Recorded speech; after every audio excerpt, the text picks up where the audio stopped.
Fundamentals of Machine Learning, Module 1. Hi, my name is Diehl, and in this project I built a machine learning model to predict the electrical energy output of a combined cycle power plant using ambient sensor data. This is a supervised regression problem where I'm predicting a continuous target variable based on multiple features. A quick overview of the data.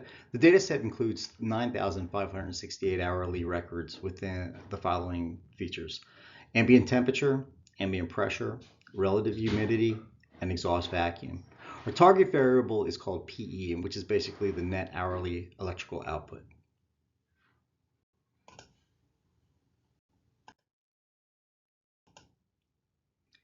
My modeling approach: I built two models for comparison with different feature sets leveraging a multiple regression algorithm. So Model 1, feature set 1, includes ambient temperature, exhaust vacuum, and ambient pressure. Model 2, which is my second feature set, includes exhaust vacuum, ambient pressure, relative humidity. I use fixed validation, and the data split strategy here is 60% training, 20% validation, approximately 20% test. My evaluation metric is mean squared error, MSE.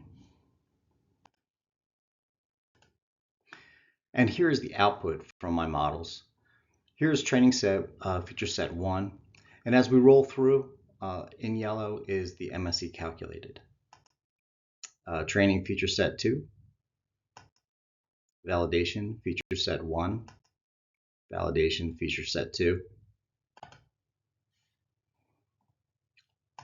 Model 1, feature set 1 test, and feature set 2 test.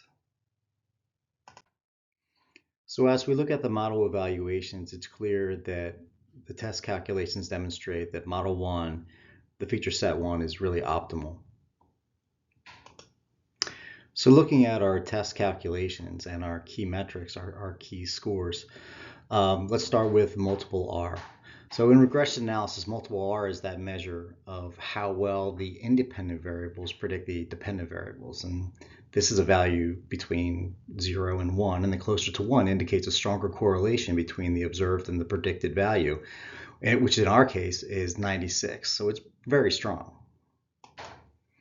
R squared tells us how well the independent variables explain the variation in the dependent variables. And this is, again, a range from 0 to 1. And again, the higher the value, the closer to 1, the better. So in my case, I can interpret this as 91% of the variance in the dependent variables is explained by the model. So then lastly, when we're comparing models of machine learning, we want a lower mean squared error value. So the lower, the better.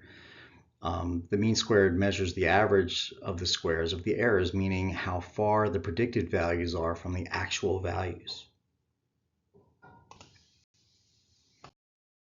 Okay, so a quick graphical view. Here's a scatter plot of actuals versus predicted energy outputs, showing the model performs very well with predictions closely aligned with actual values. So in conclusion, thanks for watching.